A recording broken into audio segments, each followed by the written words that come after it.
basketball. Men's basketball. Yeah, that takes up most of my time. That's it. Okay, just men's basketball most. Yeah. Okay. I mean, I have volleyball, men's and women's golf, but they There's don't have not the same amount of nearly as questions much work. Men's basketball is like taking care of a child. I understand. It's ridiculous. I understand. So, even with the small roster. yeah, that's Yeah. not the problem. It's the recruiting. It's just it's just filthy. I mean, Yeah. because they're like, well, so and so's doing this. Well, they're cheating. I mean, what do you want to tell you? You can't do it. Like, it's just hard to get it through their head sometimes. They don't understand. No, they don't. And it's just they have a lot of different rules than any other sport. Because what the NCAA is doing right now is they're trying to deregulate a little bit and try to open it up. And they've started with men's basketball, so they're the test pilot. And they've opened up a lot of things with men's basketball. You can call them as much as you want. Call the prospects, recruits as much as you want. You can text them.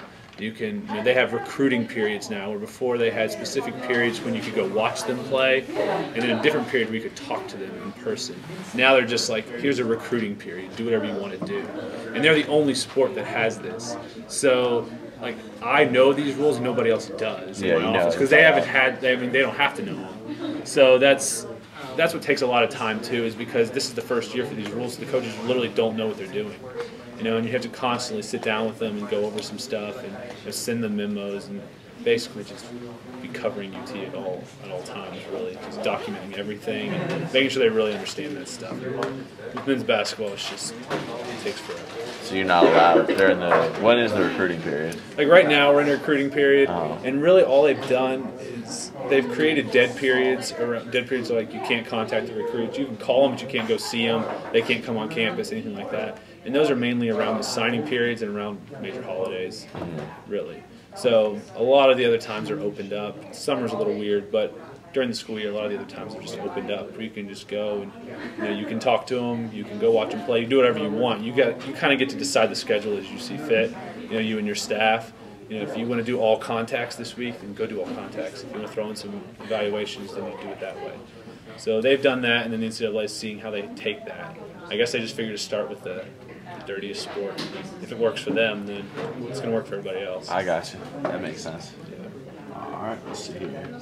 Yeah, how's the All Access Kentucky not breaking all the rules? Yeah, I know. It's ridiculous, isn't it? I mean, because basically what they're saying is they're not making it. Kentucky's not making it. ESPN is. But there'll be a rule probably after that. There will be. Well, that first episode, that was just him. That was his recruiting pitch. That's why I texted Tom about it. I watched the entire thing, and I felt like I was being recruited by John Calipari. What was this? ESPN is doing an all-access Kentucky basketball. Was it 4 episodes? Is that what something like that? Well, they have the Harrison twins who hadn't committed. Yeah, that's. And they had their commitment on air or on the show. Yeah. And they're okay with that right now?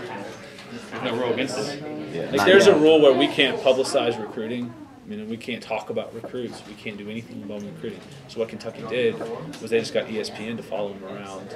And so what they're saying is we're not doing it, ESPN's doing it, which is very ridiculous. Yeah. I guess it's the same concept. Like, we can't write about a recruit or a recruit's visit, but if Knox News writes about it, then it's different. Or Rivals writes about it, it's completely different. So I guess what they're saying is, how is that any different than ESPN doing it? One of my questions I had kind of goes on to that is just like, as far as at your job, have you guys had to go through any like turbulent type situations or changes in policy? But I guess this new basketball scenario is a new thing you've had to deal with. Basketball's still probation too, aren't they? Yeah, the whole athletic department's on probation. Yeah. So how are you guys dealing with that probation in order to try to get yourselves through it? Yeah, it's actually kind of tough because our job is hard because you have to try to balance helping the coaches with making sure they don't completely ruin their program, and they're always looking for an advantage, specifically in recruiting.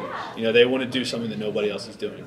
Well, usually nobody else is doing it because it's impermissible, and it's hard to tell them that. It's like, and now especially being on probation, I feel like we're constantly saying, we can't do this because we're on probation, because we don't want people to start looking at us again. We don't want to draw the attention in, because kids these days, they just tweet everything. If you put something in their hotel room, they take a picture of it and tweet it.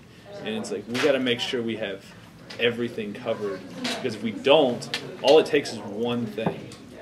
NCAA comes on campus and they go through everything, and that's all it takes. You know, just like with Bruce Pearl, I mean, it was phone calls.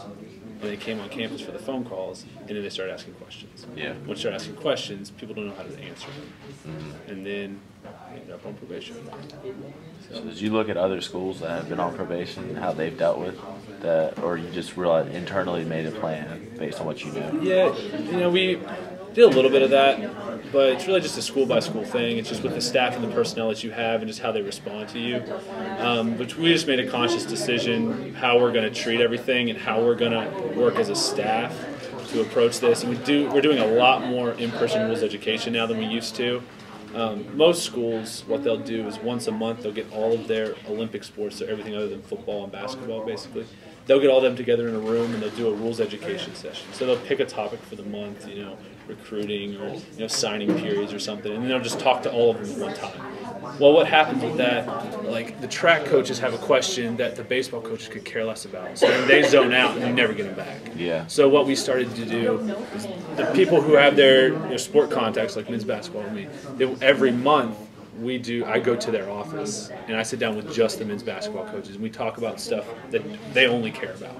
So then it's more directed rules education. And if they're having a problem with something, like if they're having a problem with some eligibility issue, then we'll focus on that and then we'll make sure it doesn't happen again.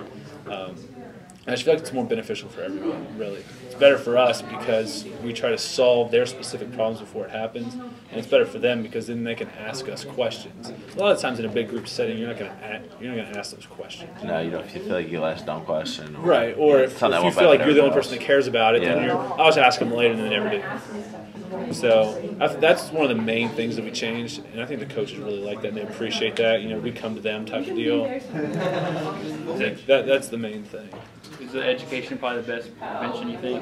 Yeah, it's it kind is. of a simple Yeah, statement. it is. You know, what I've discovered in the last couple of weeks especially is that you can never really assume that these coaches know anything. Coming from, it doesn't matter where they came from. I mean, we have a coach right now that came from a very high-profile SEC school, and they don't know, like, the basic rules. Yeah.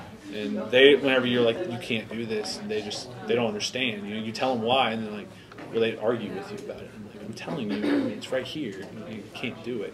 So it's just, that's the one thing is you can never assume. So yeah, more education, and then we're in it every day, so we kind of lose all the the easy stuff, like we would say. So then we focus on bigger picture things when we do these rules education sessions. We're knocking them down. We're knocking them down to the bare bones, really, because we're going to start from the beginning and just build it up from there. I mean, that's all you can do. So, and just hope that that's what happened. Like, that's the situation that they're faced with, and we've talked about it. Because if we haven't, I mean, or they ask the question, one of the two. Just have to kind of train them to ask. That's all for my questions.